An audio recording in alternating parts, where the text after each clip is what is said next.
Hello students, good morning.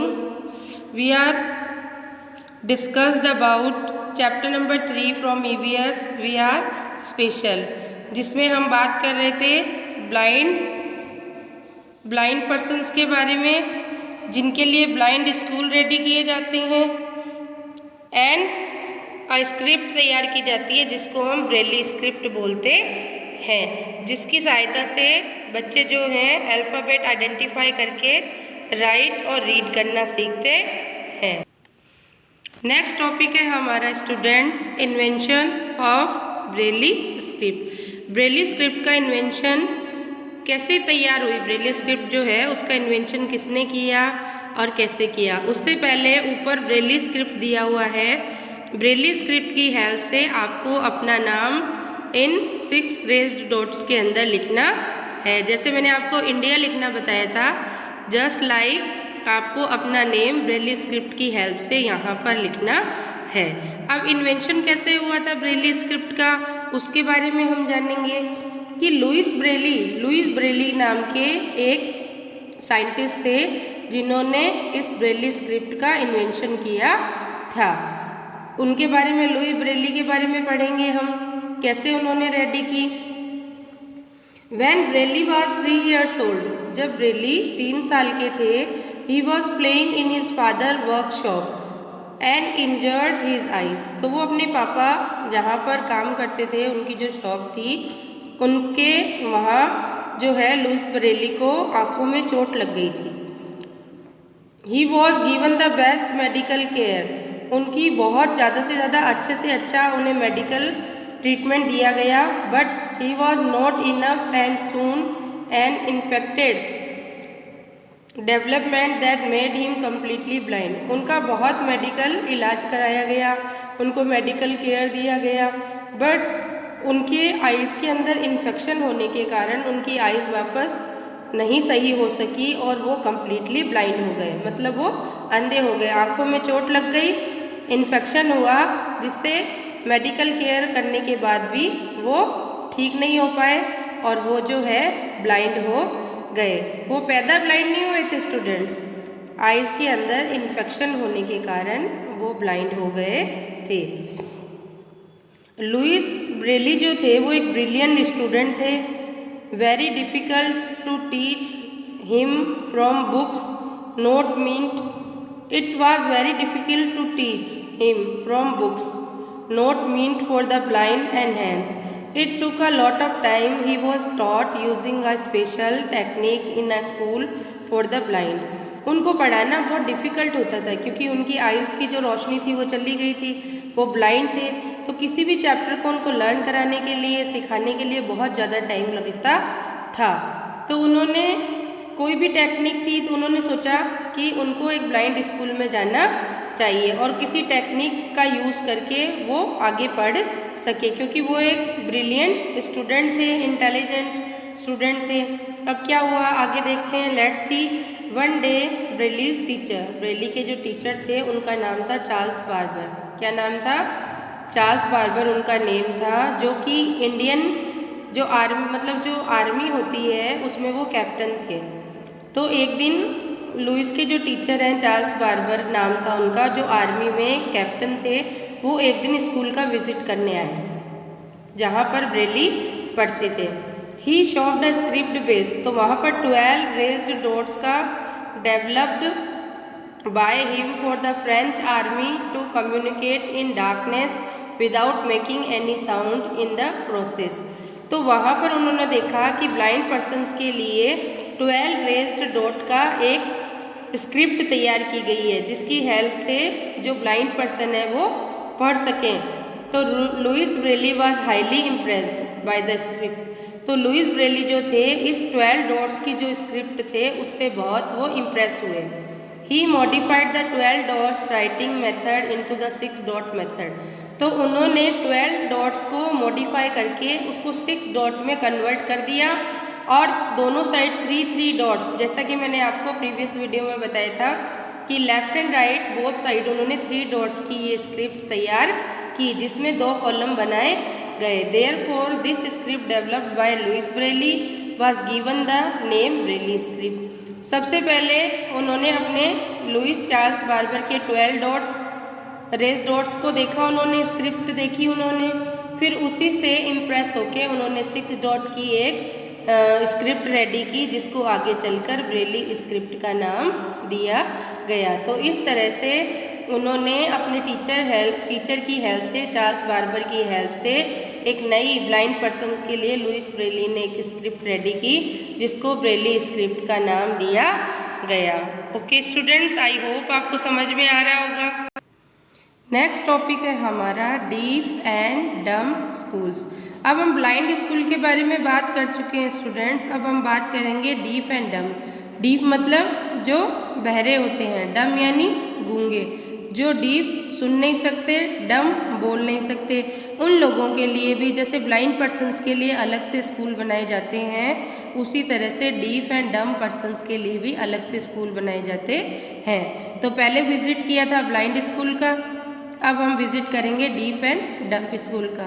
तो we visited a deaf and dumb school as well. Students at the school used a special sign language as a means of communication मतलब वार्तालाप करना, एक दूसरे से बातें करना। अब हमने देखा कि जो सुन नहीं सकते, बोल नहीं सकते, वो एक स्पेशल साइन लैंग्वेज, इशारों में संकेत देकर वो एक दूसरे से बातें कर रहे थे। They use different movement with their hand and fingers to communicate. वो एक दूसरे से बात करने के लिए अपने हैंड्स, अपने हाथों का और फिंगर्स का यूज़ कर रहे थे। डीफ और डम्प स्कूल में जो बच्चे थे वो एक दूसरे से बातें कर रहे थे इशारों में, और इशारे करने के लिए वो अपने हाथों का और अपनी फिंगर्स का यूज़ कर रहे थे। जैसे yes, look at the picture students. Yes, A B, yes ये देखो, हैंड की हेल्प से, फिंगर्स की हेल्प से ये एक दूसरे से बातें करते हैं। तो जो बोल नहीं सकते डीफ एंड डम पर्सन है, हाँ तो हम बात कर रहे थे ए लेटर्स की। तो साइन लैंग्वेज का यूज़ करते हुए वो एक दूसरे से बातें कर रहे थे, हाथों का यूज़ करते हुए और फिंगर्स को शेप देते हुए, like this. This is the chart of sign language. Sign language का you can see on the page number 24 students, कि साइन लैंग्वेज के थ्रू कैसे वो सांकेतिक भाषा से, इशारों से, फिंगर्स की और हैंड्स की हेल्प से शेप बनाते हुए अल्फ़ाबेट को आइडेंटिफाई कर रहे थे और एक दूसरे से बातें कर रहे थे। क्योंकि वो डीफ और डम्प है, सुन नहीं सकते, बोल नहीं सकते, तो हैंड्स और फिंगर्स को इंडिकेट करते हुए वो ए बी सी डी या A to Z letters sign language से हाथों की हेल्प से एक दूसरे को समझाते जा रहे थे और बातें कर रहे थे। तो इसको हम बोलते हैं सिंबॉलिक लैंग्वेज, जो इशारों के थ्रू एक दूसरे को समझाना होता है। देन नेक्स्ट टॉपिक है हमारा सेरिब्रल पाल्सी। सेरिब्रल पाल्सी जो है स्टूडेंट्स, वो एक डिजीज़ होती है, एक बीमारी होती है, उसके बारे में हम पढ़ेंगे। उसके सिम्टम्स क्या क्या होते हैं। एंड द डिजीज़, इस डिसीज़ के अंदर all the parts of the body, हमारी बॉडी के जितने भी पार्ट्स होते हैं, hands, legs, fully developed but do not work properly. हमारी बॉडी के जितने भी पार्ट्स हैं, चाहे वो हैंड्स हों, लेग्स हों, वो फुल रूप से डेवलप्ड होते हैं। कहीं से भी हमें ये नहीं लगेगा कि ये पर्सन जो है वो डेवलप्ड नहीं है। लेकिन फॉर एग्जांपल हमें पता कैसे चलेगा कि उसको सेरिब्रल पाल्सी जो है डिजीज़ है। फॉर एग्जांपल के थ्रू हम देखेंगे स्टूडेंट्स के, अगर a person cerebral palsy has fully developed hands, कोई भी सेरिब्रल पाल्सी जिसको है डिजीज़, उसका पर्सन फुली डेवलप हैंड, उसके हैंड्स पूरी तरह से डेवलप्ड है, लेकिन वो unable to lift a book, लेकिन उसके हाथ में इतनी भी शक्ति नहीं होती है कि वो एक किताब को भी प्रॉपरली उठा सके। एक बुक का वेट भी वो अपने हाथों से नहीं, चाहे वो ही हो या शी हो, मेल हो या फीमेल हो। लेकिन अगर ये डिजीज़ जिसको भी है तो वो हमें देखने से तो वो प्रॉपर लगेगा, लेकिन अगर उसको हम ये कहें कि एक बुक भी अगर उसके हाथ में देते हैं तो उसको वो बुक का वेट भी नहीं उठा सकता है, इतनी उसके अंदर पावर नहीं होती है। ये उसके सिम्टम्स हैं। अब कारण the brain of the person is not well developed. उसकी बॉडी तो डेवलप्ड होती है लेकिन उसका मतलब जो ब्रेन होता है वो अच्छी तरह से परिपूर्ण नहीं होता है। No control over the organs of the body. उसके जो बॉडी अंग होते हैं, बॉडी ऑर्गन्स होते हैं, उन पे उस पर्सन का कंट्रोल नहीं होता है। उसका ब्रेन प्रॉपरली वर्क नहीं करता है और उसके बॉडी पार्ट जो है दिखने में तो ऐसे लगता है कि वेल डेवलप्ड हैं, बट पूरी तरह से वो उनका माइंड और बॉडी ऑर्गन्स पे उनकी बॉडी का कोई कंट्रोल नहीं होता है। द अंडर डेवलप्ड ब्रेन, उनका ब्रेन पूरी तरह से डेवलप्ड नहीं होता है, इसलिए उनकी बॉडी जो है वो अफेक्टेड होती है। मूवमेंट्स एंड मसल्स कोऑर्डिनेशन, मतलब उसके मसल्स जो है पूरी तरह से मूवमेंट नहीं करते हैं, क्योंकि ब्रेन के थ्रू जो बताया जाता है, उसका जब ब्रेन पूरी तरह से नहीं है तो उसकी बॉडी और ऑर्गन्स भी वर्क नहीं कर पाते हैं। अब उसके लिए हमें क्या सावधानी बरतनी चाहिए? तो there is no cure for cerebral palsy, it can be managed by practising activities. उसको एक्टिविटीज करवानी चाहिए, reading, writing, playing. The brain start developing and controlling और the organs of the body. अगर ये एक्टिविटीज़ वो कंटिन्यू करे, reading, writing, playing, खेलना, लिखना, पढ़ना, तो उसका ब्रेन जो है वो धीरे धीरे स्टार्ट होगा डेवलप होना और उसका बॉडी पार्ट्स पे भी कंट्रोल होना शुरू हो जाएगा।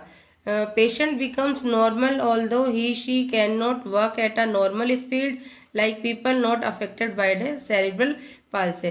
तो धीरे धीरे जब ये एक्टिविटीज़ वो कंटिन्यू करता रहेगा तो वो धीरे धीरे नॉर्मल होता जाएगा, चाहे वो ही हो या शी हो।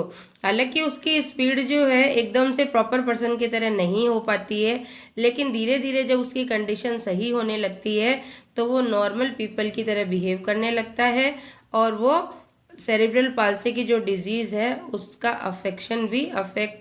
जो प्रभाव है वो कम होता जाता है।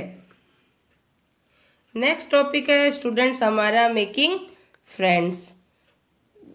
दोस्त बनाते रहिए। Let us make all special children our friends, they need our support and care. अगर कोई स्पेशल फ्रेंड है हमारे, इस तरह के बच्चे जो डीफ हैं, डम हैं, हैंडीकैप्ड हैं, इस तरह के अगर चिल्ड्रन हमारे फ्रेंड्स हैं तो they need our support and care. तो उनको हमें सपोर्ट करना चाहिए, उनकी केयर करनी चाहिए। Encourage them to study hard, we can help our friends who are unable to see. हमें मतलब ऐसे बच्चों की हमेशा मदद करनी चाहिए। और उनकी किन लोगों की मदद करनी चाहिए? जो हमारे फ्रेंड्स हैं जो ब्लाइंड है, डम है, डीफ है और हैंडीकैप्ड है, उनकी हमें हमेशा ऐसे फ्रेंड्स बनाने चाहिए। अगर हमारे फ्रेंड्स ऐसे हैं तो हमें उन्हें स्पेशल केयर और सपोर्ट करना चाहिए। कैसे? सपोर्ट आपका हमेशा उनका पॉजिटिव होना चाहिए। कैसे? By interacting with them to them connected with us. ज़्यादा से ज़्यादा इंटरेक्टिंग हो आप उनसे ज़्यादा से ज़्यादा कनेक्शन बनाओ, यानी दोस्ती बढ़ाओ। By helping them to complete all the given task in the class. Class के अंदर जो भी टास्क उनको दिए गए हैं उन टास्क को पूरा करने के लिए आप उनकी हेल्प करो। By being positive and patience, आप हमेशा पॉजिटिव थिंकिंग दो उन्हें और मतलब पेशेंस रखना सिखाओ। And showering love on them, और उनसे बहुत प्यार करो। Like this making friends. Students हमें कभी भी ऐसे नहीं करना चाहिए कि जो पर्सन डीफ है, डम्ब है, ब्लाइंड है, हैंडीकैप्ड है, इस टाइप के दोस्त हम कभी न बनाएं। अगर ऐसे दोस्त आपको मिलते हैं तो आप उनसे ज़्यादा से ज़्यादा इंटरेक्टिंग बढ़ाइए, कनेक्शन बढ़ाइए और जितना हो सके उनकी हेल्प करने की कोशिश करें और उनके माइंड में हमेशा पॉजिटिविटी डालें, ताकि वो उनके माइंड में अपने लिए जो भी है नेगेटिव चीज़ें देखने को नहीं, उनके मन में या माइंड में नेगेटिविटी न आए। लाइक दिस, देखो ये आपकी तरह कोई बॉय है और ये एक हैंडीकैप्ड उसका फ्रेंड है, उसके साथ वो प्लेइंग कर रहा है। लाइक दिस, तो जस्ट लाइक आप भी ऐसे फ्रेंड्स बनाइए, उन्हें पॉजिटिव स्पेशल केयर और लव की ज़रूरत है। तो इसी तरह से आप अपने दोस्त, अगर आपके दोस्त इस तरह के हैं तो आप उनसे कनेक्शन बढ़ाइए और उनको पॉजिटिव थिंकिंग उनके माइंड में डालिए, जिससे वो उनके माइंड में नेगेटिविटी नहीं आ सकती है। Okay students.